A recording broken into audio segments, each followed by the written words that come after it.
Let's face it, in our busy lives, we don't eat enough fruits and vegetables. In fact, according to the CDC, only 1 in 10 Americans are eating the recommended daily amount of fruits and vegetables each day, missing out on essential vitamins, minerals, fibers, and antioxidants. And that's where Balance in Nature comes in. Balance in Nature sources only the best produce, free from pesticides, heavy metals, and harmful bacteria. And Balance in Nature is the best fruit and vegetable product on the market. They use only fresh, whole fruits and vegetables inside each capsule.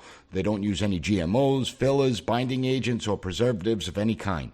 You're getting real food, real science, real nutrition. I would never endorse a product that I don't use myself, and since using Balance in Nature, I feel more alert, I have more energy, my focus is sharper, and I feel great. Live life to the fullest and choose Balance in Nature. And guess what? P.A.S. Report listeners can get 35% off the first preferred order. Start getting the recommended daily amount of fruits and vegetables you need by using code PAS at balanceofnature.com.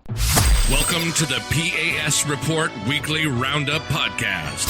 The P.A.S. Report provides an honest analysis on the critical issues that matter to you without the biased media filters. Here's your host, Professor Nicholas Giordano. What's up, everyone? Welcome to another episode of the P.A.S. Report Podcast. I hope you enjoyed your weekend. Last week was certainly crazy out there. It was an interesting week with all the breaking news. Amazingly, you have the Attorney General come out and give a 2.5-minute statement on the Mar-a-Lago raid. 2.5 minutes of my life that I'll never get back because we didn't learn anything new. Sure, he stated he approved and signed off on the raid, but, I mean, that's not earth-shattering. I should hope that's the case. If he didn't, that would be news. But even worse was when he attacked anyone who dares to criticize the FBI. He said that he takes offense to any criticism of the FBI and that anyone questioning the integrity of the FBI is undermining our institutions as threats against these institutions increase. And his message was clear. It was shut up and don't dare ask questions. Questioning the integrity of these organizations is now a threat to democracy. That's what it's about. These people are so blind and narrow-minded. Never once do they ask themselves why so many distrust the institutions. Never once do they even make an attempt to understand opposing points of view. They are completely incapable of any self-reflection whatsoever. Instead, when you bring up the glaringly obvious double standards, they scream to stop playing whataboutism. And when you bring up Hillary's emails, they go into a full-on meltdown as if we're excusing any wrongdoing on our side. No, that's not the point. These people have no idea that what we are arguing for is equal protection under the law, that everyone gets treated the same regardless of what their political beliefs are. We argue that the system cannot and should not selectively target and punish one person because they don't like that person. Yet they'll give it a pass to another person because they are part of the ruling elite. It all comes down to equal protection under the law, and it comes down to accountability. Maybe, just maybe, if the officials were held accountable for the abuses of power over the last 2 decades, we wouldn't be in this position today, and these would still be trusted institutions. But they destroyed that. Not us, not we the people. You know, if we saw these raids on John Brennan and James Clapper and Hillary Clinton and James Comey and Andrew McCabe, then Republicans wouldn't have a leg to stand on, but we didn't. So we see the double standards, and we're calling for fairness. That's what we're calling for, because if this spirals out of control and we get into this tit-for-tat game, it's going to get worse and worse. In any event, I'm bringing on Gavin Wax to discuss this very issue. Gavin is the president of New York Young Republican Club. I want to explore institutional corruption, but I also want to talk about how we remedy this problem, because the solution is not that difficult. The will to actually solve the problem is difficult, but the solution isn't. I also want to talk about what he's done to grow the New York Young Republican Club and how other Republican clubs should be replicating his success. Before I bring on Gavin, make sure you hit the follow button so you never miss an episode. Also, go to the PAS Report website, pasreport.com, sign up for the newsletter, and share this episode with other people out there. With that out of the way, I want to bring in Gavin Wax, president of the New York Young Republican Club. Gavin, glad to have you back on. How are you today? I'm great, Nick. Great to be back. Thank you for having me on. A lot transpired last week, and we can't ignore the fact that our government has certainly become more abusive. It's openly brazen in its tactics against political opponents, and I want to get your thoughts on the raid on Trump's home for quote-unquote classified information. Well, look, it's an unprecedented step in our history, unprecedented in the worst ways. It just goes to show how politicized our institutions have become, how rotten to the core these institutions have become. And I think people have to realize that the direction of the country is it's going in a direction that we never thought possible here in the United States, but is very common elsewhere in the world, where you see a lot of different corrupt entities within the state working against political opponents, persecuting political opposition, et cetera, et cetera. It's finally reached these shores, and now we're seeing the consequences of that, and it's only going to get worse. And I think all the norms and all the idea of a return to normalcy has been completely thrown out the window. I think we've crossed the Rubicon, so to speak, and I think the next few months leading up not only to the midterms, but also in the months after that leading up to the presidential election of 2024 are going to be some of the most politically heated times in our country's history since at least, I don't know, the 60s, if not earlier. And it's not a good place to be in. And what we're seeing with the FBI is that they are brazen in their behavior, in their operation, and they don't really care about the optics. It looks like they are just going to do everything they can to come up with an excuse to prevent President Trump from running again for re-election, which it appears that was sort of the intention with this raid, to see if he had stolen, classified documents, even though he can declassify any documents at will. And then it was told that, most of the stuff that was brought to his residence in Mar-a-Lago was returned to the National Archives.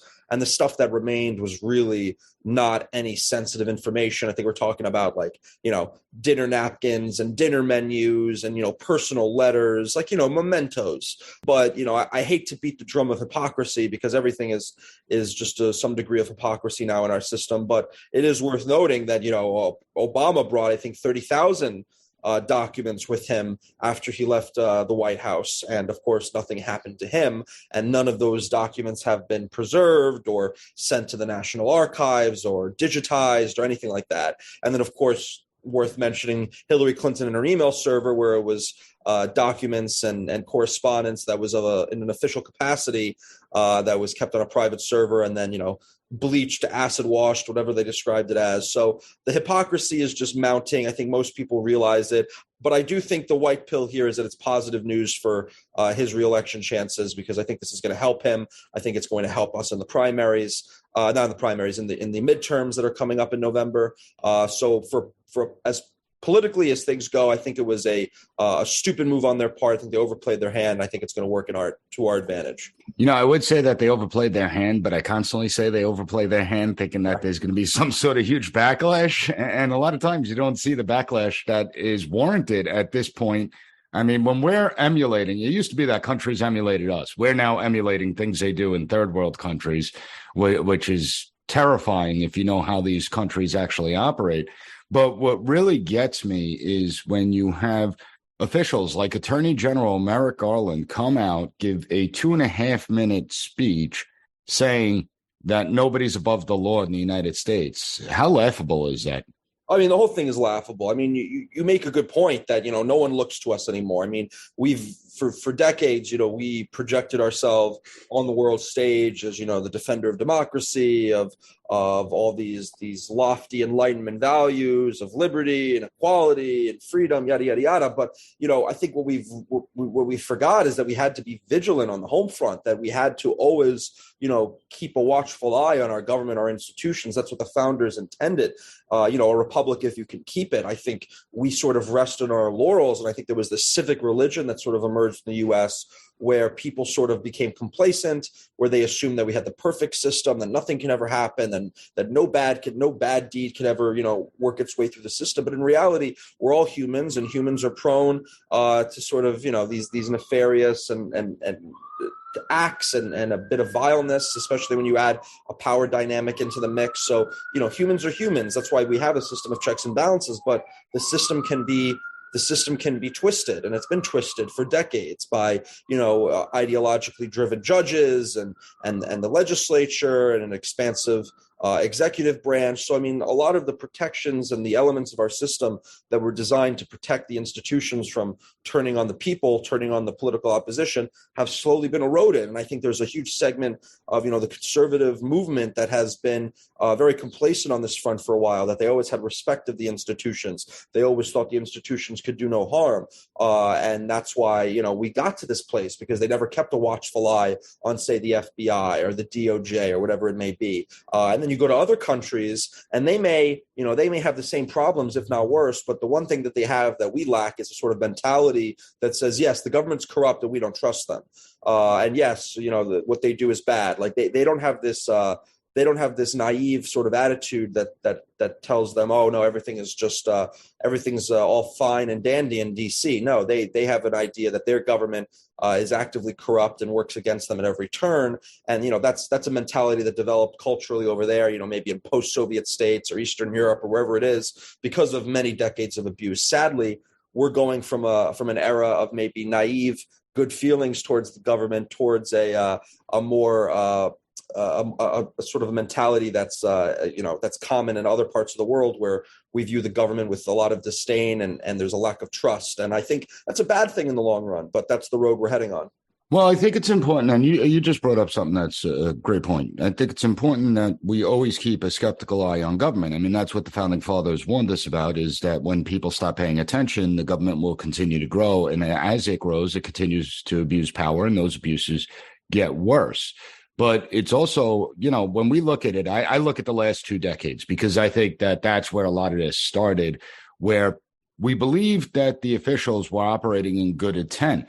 And the initial policy, something like, let's say, going after radical Islamic terrorism, there was good intent there. But somewhere along the way, it morphed, and they turned the tools that were developed in the war on terror on the American people.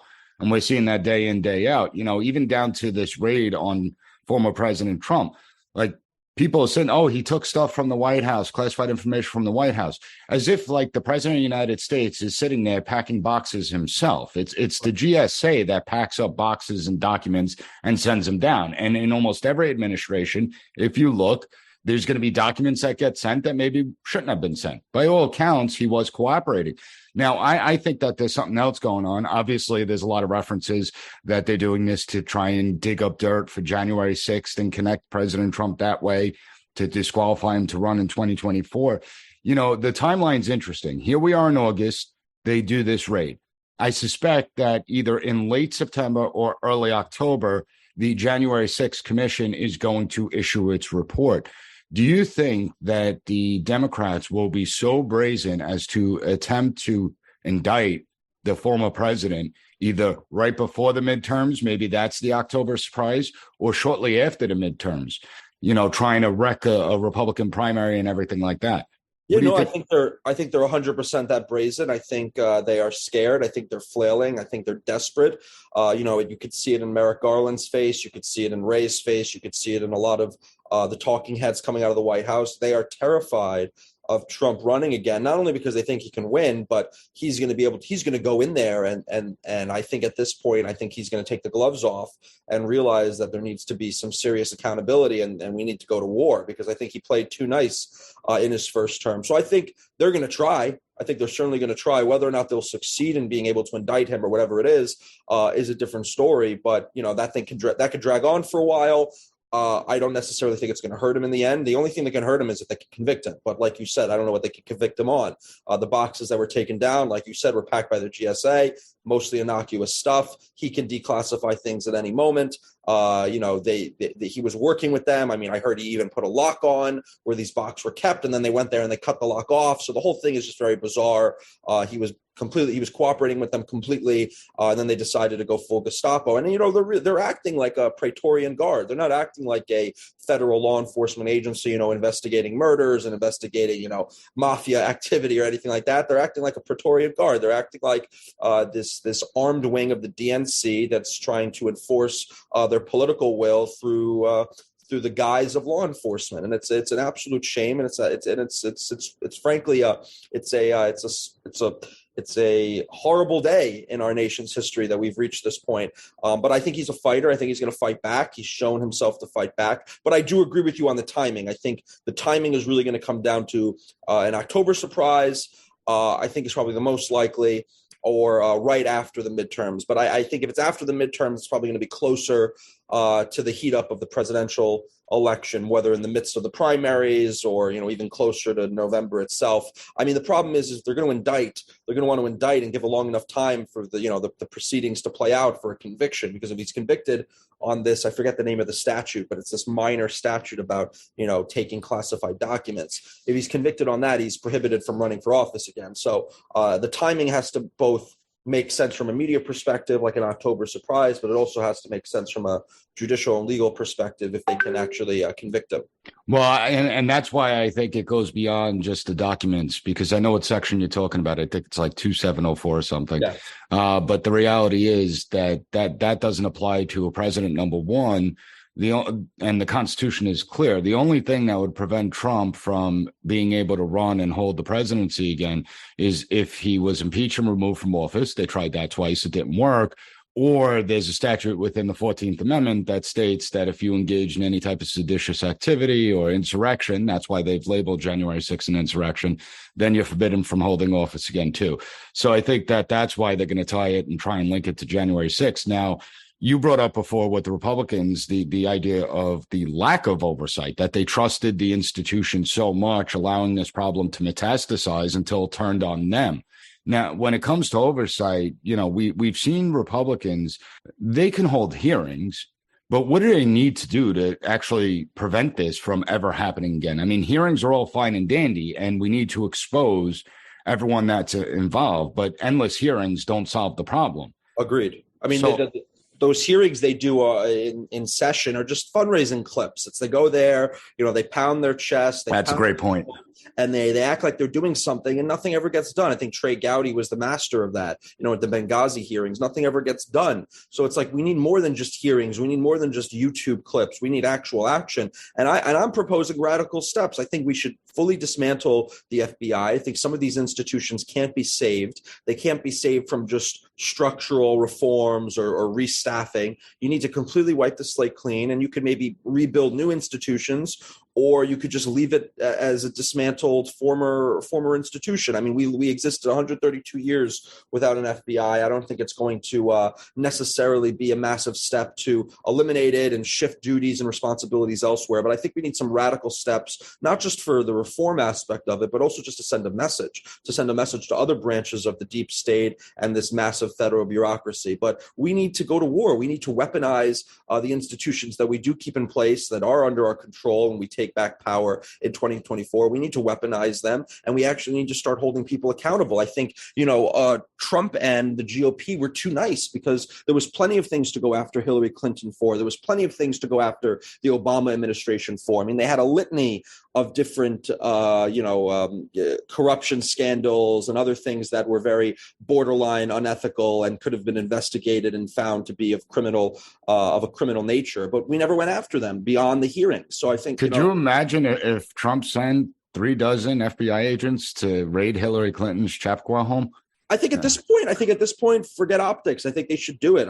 I'm talking about when he first came into office. Oh, yeah. He would have been impeached. But look at Hillary. She's flaunting this. She's selling hats, talking about what about her emails. I mean, she is spitting in the face of everyone. She knows that there's a two-tier justice system. She knows that she hasn't, no one's gone after her, that she's been almost kind of untouchable. And now she's almost bragging about it. She's spitting in our face. It's almost part of the strategy for these things to be so brazen. You mentioned being brazen earlier. I think being brazen and being so just cold and calculating and completely crossing all the types of moral and ethical lines. I think that's part of the strategy. It's to be overwhelming, and it kind of puts us on our back foot because we're so dazed and confused by what they're actually doing. I think we need to come back, twice as hard. I think when we get into power, we need to defund institutions, dismantle institutions. We need to fire people. We need to prosecute people. I mean, we need to go after all the individuals that were involved in this. And I think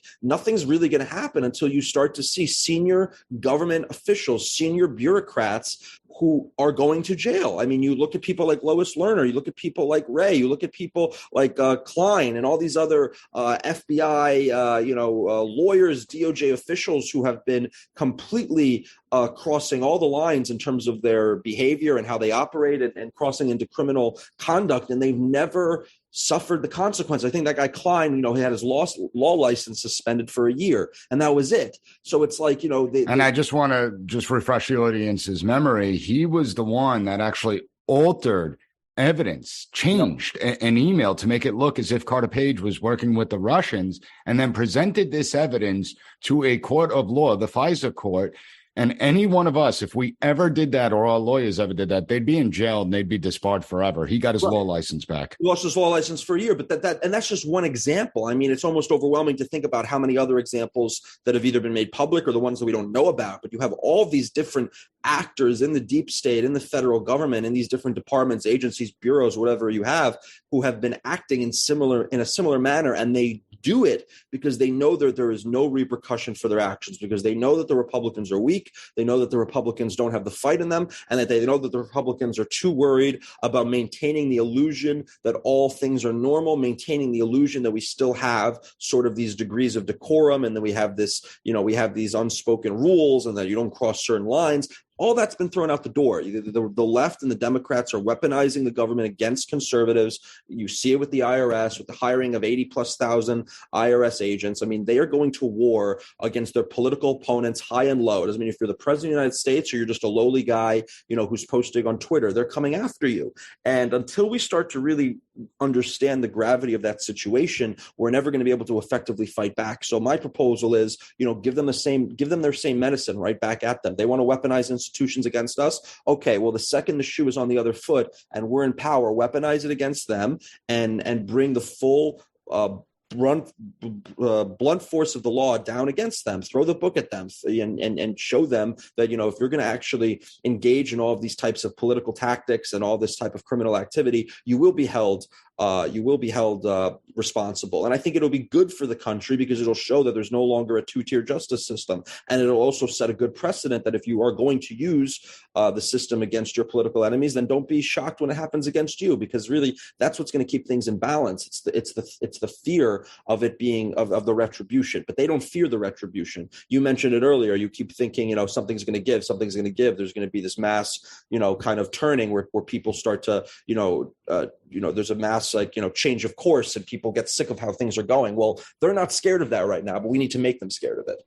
And I think you bring up a good point, especially about the accountability, because it's that lack of accountability that's made them become so upfront about it, where no one gets held accountable within the bureaucracy.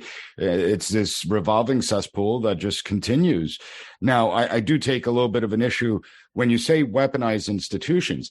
I completely agree with you about defunding the institutions, tearing some of these institutions down, and then holding everyone accountable. But I wouldn't call that weaponizing. I'd call that's how it stops the corruption that we've seen, this corruption and the abuses of power. So I wouldn't even call it weaponizing. I think that just have them do their job. Exactly. And I think that's more important, because you don't want to get into that tit for tat situation where when one party's in power, they do. No, just let's end it. We're going to just take down these institutions. We're going to hold the officials accountable, arrest anyone that abused their power, that destroyed the public trust, and charge them with whatever crimes we charge them with, put them away. And that's how you solve the problem. But Republicans, as you said, there are many Republicans that are weak. And there are many Republicans that are just completely incompetent, where they don't know how to expand the party apparatus. They don't know how to draw new people into the party. Like, you still have people out there believing that the big corporate giants support Republicans, that the Republicans are the party of the wealthy elite, when the complete opposite is true. I mean, they've all moved in the Democrat corner long ago. Yeah. When you look at the voting patterns of like Greenwich, Connecticut, it went from being, a Republican bastion to a very solid Democrat majority. I mean, that's the realignment. I mean, the realignment is real, and the parties have shifted, and the Republican Party, whether the establishment recognizes it or not, is the party of the working class, of middle class, of the regular folks, and then the Democrats have become the party of the elites. They've become the party of the coastal elites, the urban elites, those that that, put the globalism ahead of nationalism, that sort of thing. So it's completely spun on its head. But they're going to play it off like Republicans are still these country club Republicans who are running the show. But it's really those guys have either changed parties or they're completely anti-Trump, and they're working with the Democrats. In the case of people like Ray and Comey, who are Republicans, but certainly not Republicans in the party. Comey is not a Republican. It's funny because if you actually read Comey's background and you read his beliefs and his progression of ideology throughout the years, he actually matches a similar pattern to John Brennan. I mean, Comey admits that before Reagan, he was like a communist. Right. And he believed in communist ideology. And apparently he believes in the big surveillance state apparatus, which, Republicans, yes, they did support the big state apparatus when it came to national security and everything. However, conservatives actually don't really agree with that. They've always supported this idea of limited government. Yes, we need to have strong national security principles, but at the same time, government needs to be limited and the idea of oversight needs to take place. Now, you have successfully grown. You're the president of the New York Young Republican Club. You've successfully grown this club. You've brought in people that weren't typically Republicans, asked them to come to your meetings. How did you grow the club to where it is today? I think it really came down to having, a strong belief in our principles. We embraced Trump, we embraced the MAGA movement, the populist movement. And I think a lot of people in a place like New York, I think the conventional wisdom was, you have to be moderates, you have to kind of run like liberal Republicans, you have to kind of shun Trump. But we went speed ahead because people want an alternative. Even in a deep blue area like New York, people want an alternative worldview. They want something to counter the left. They don't want the left on a lighter version. They don't want to be just Democrat lights. They want people who are, strong and committed and have principles and have convictions and are willing to fight. So I think part of it was ideological, and we definitely ran a very different ship in the club since we took over from an ideological perspective. Then I think also it just came down to professionalizing the organization, bringing it, up to speed, in terms of social media, in terms of our branding, in terms of our marketing, bringing in controversial speakers. You don't have to agree with people that you're bringing in, but you want people to flood into the club. You have to bring a big name speaker. You have to bring a controversial speaker, people that are going to draw, have eyebrows be raised, people that are going to get negative press. That's how you get a massive crowd. That's how you bring people in. That's how you get people interested. And we've also just been bucking a lot of the institutions here in New York. We had our Forbidden Gala. We had to go to Jersey to do it because of the lockdowns. We had all our galas have gotten a lot of controversy. We've done massive protests and rallies, whether to defend Teddy, whether to march on Gracie Mansion against the vaccine mandates. So it's a holistic approach, and we've created an institution of our own that's both, has a social component for people to meet people, to network. It has a kind of an academic speaker component where you listen to thought leaders and you get to pick their brains. And then there's an activism, political campaigns component where we're engaging in rallies and protests, we're door knocking, we're doing all that. And you do all three, you really begin to build a cohesive group, and people that are more interested in one will slowly drift to the other. And these are the types of things you need to build on the ground. I mean, it was discussed, I think, during the days of the Iron Curtain in many of these, Soviet controlled Eastern European states, that they created parallel institutions to, separate themselves in many ways from the state-run institutions. So we're creating parallel institutions here behind enemy lines in the belly of the beast, New York City, in deep blue New York, where people can, build a social network and get politically involved, get politically active. And then we're expanding it. Now we have many members of our club are in the city council now. We have members of our club, members of our board who are now staffing those offices, who are staffing offices for members of Congress. So it's also being a feeder system where we're taking young, up-and-coming talent who understand the new populist right, this new emerging political movement, and then they're moving into positions of, sort of authority, whether in office or within the staff of those offices, and they're able to effectuate change from behind the scenes. So we're trying to build that out and maybe make it like a Republican Tammany Hall. So that's kind of the goal. And I think you've been very successful in that, because you're giving members something to feel a part of, not that they just show up once in a while, listen to speak, and then go home and don't think about it.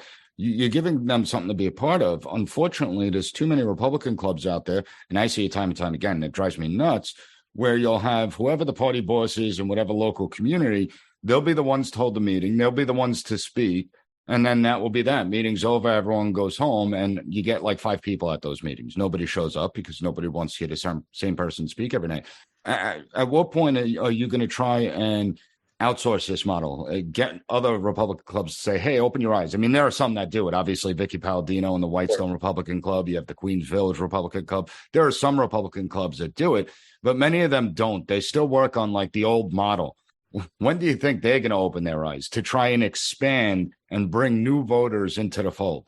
I think we're getting there. I think the grassroots is very angry about how things are going. I think people are energized, like you mentioned with Vicky's club. You can see it at her meetings.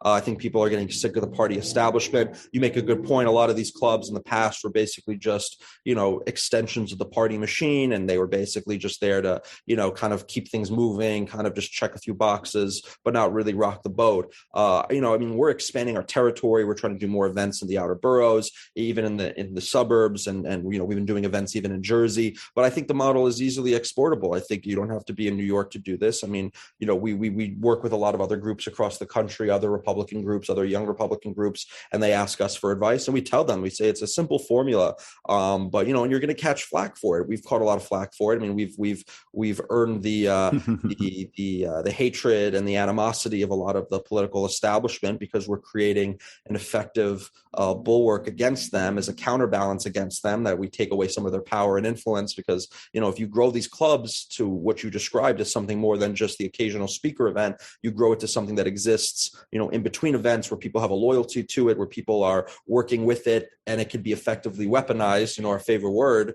then it's going to scare those in power. And I think if you export that model across the country, I think it could certainly help taking over the Republican Party at the state and local level, which needs to happen if we really want to see change. Because a lot of the things that held Trump back in his first term, a lot of the things that are holding us back from really pushing back effectively against the left is the fact that the Republican Party is very impotent and the establishment is essentially completely just cowardly. It doesn't want to really fight back against the left because they just want to keep their little fiefdoms and their titles, and they want to be the token opposition. So part of that is building these clubs, building these institutions, taking over your local party, becoming part of your county committee or a precinct captain or whatever they call it in your state, and slowly but surely, taking these institutions over Fabian style, which is what the left does. The left goes into the FBI, the left goes into the DOJ, the left goes into these universities, and they slowly take these institutions over, and they put people like Comey in there, they put people like Brennan in there who used to be fellow travelers, and they give them a suit, they give them a nice haircut, they pretend that they're that they're just a completely nonpartisan bureaucrat, but in reality they have very twisted ideological views. And it just goes to show that some people in our country's past were correct when they said that there was a lot of infiltration of our government by people that were either communists or certainly on the far left. So I think it's worth noting. Certainly is. And Gavin, I really appreciate you coming and take the time out to speak to the audience. We're going to have all the links up at the P.A.S. report. Gavin, thanks so much for joining us. Nick, thank you for having me on. I always enjoy my conversations with Gavin, and he has really taken the New York Young Republican Club to new levels. It would be wise if Republicans begin to replicate this. Pay attention, because we have to grow the party if we want to have successes. If we want to start to downsize the federal apparatus, we need to explain to people how that benefits them and why they should support Republicans throughout the country. Have all the links up to follow Gavin and the New York Young Republican Club in the show notes, so make sure you go to PASreport.com and check it out. As a reminder, on Wednesday, I'm going to be releasing the episode I wanted to release last week, but I had to shelve because of all the breaking news. We constantly claim that we live in a free society, but is that true, or are we just deluding ourselves? I'm going to bring up that question. You'll have to tune in to find out what the answer is. I think you already know the answer. If you find the content of this podcast informative, take 30 seconds, leave a 5-star rating, write a review on Apple Podcasts. I want to thank you for joining me, and I'll be back on Wednesday with another great episode of the P.A.S. Report podcast. Thank you for listening to the P.A.S. Report Weekly Roundup Podcast. Have a good one. Bye. Be sure to rate, share, and subscribe to the podcast so you'll never miss an episode. Also, visit PASreport.com and follow us on Twitter at PAS Report.